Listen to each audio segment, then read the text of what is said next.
Revelation 4318. From the 30th of May 1948. Light of the Sun. Interaction. The interaction of force and resistance must show itself in light phenomena of whatever kind, or also. Every generation of light is the result of the counteraction of two forces, from which it can be concluded that positive and negative forces are absolutely necessary in order to bring about the light of the sun which outshines everything. The light of the sun has such an important distant effect that people on earth can certainly see and feel it but can never determine its origin because they will never fathom the nature of the sun and will therefore always draw wrong conclusions. Light phenomena on earth always have causes connected with matter, and therefore the same or similar causes are also attributed to the light of the sun. The sun, however, is not a material world, even though it is visible to people and is counted as such in research.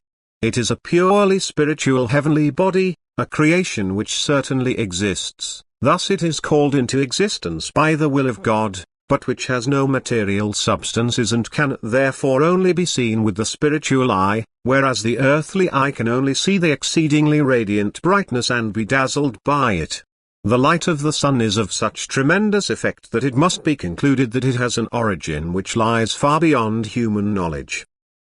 A process is taking place in the universe which is only comprehended by a few enlightened people. To a certain extent a gate is open where the activity of the spiritual becomes visible. It is the struggle of the beings of light against the darkness, the counteraction of forces which unfold the utmost energy in order to assert themselves, in order to gain victory over the opposing force. A spiritual creation with all its inhabitants openly confronts the darkness and from the continues to have an effect on it. It is like a perpetual unfolding of the highest tension of two poles. And the effect is a fire that is incomprehensible to human beings, a source of light of unremit of strength.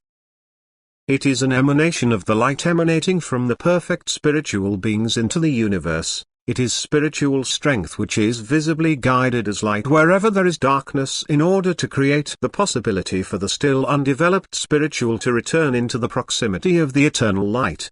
It is an emanation which certainly has a similarity with earthly produced light, which is luminous in highest potency, whereas earthly light has a limited luminosity, as everything in the material world is limited.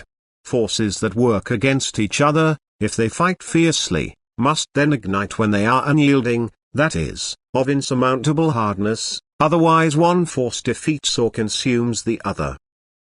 Now here are the most distant opposing forces at work. Highly perfect beings from the spiritual world permeated by God's strength and the forces of darkness, which still dwell unbound in the universe and seek to destroy everything that is to be addressed as divine creation. But nothing is within their reach. Their power is enormous, and so they proceed against those forces where they expect the hardest resistance, where they can let off steam and believe they can destroy what resists them. They abhor the light and want to extinguish it. The perfect beings, however, want to break through the darkness. This struggle of light against darkness is, however, at the same time the preservation of the entire earthly material creation.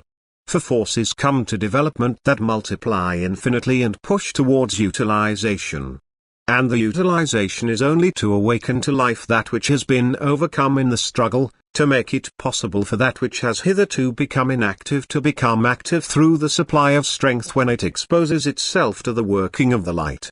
Thus the positive and negative forces constantly generate life. Their struggle is visible through the light of the sun, but it is not an earthly explainable firepower which causes the extraordinary radiation. But the light of the sun is only visible in the earthly sphere when it touches the earthly material sphere as well as the spheres of those heavenly bodies which lie in the sphere of the sun and are fed with its luminosity.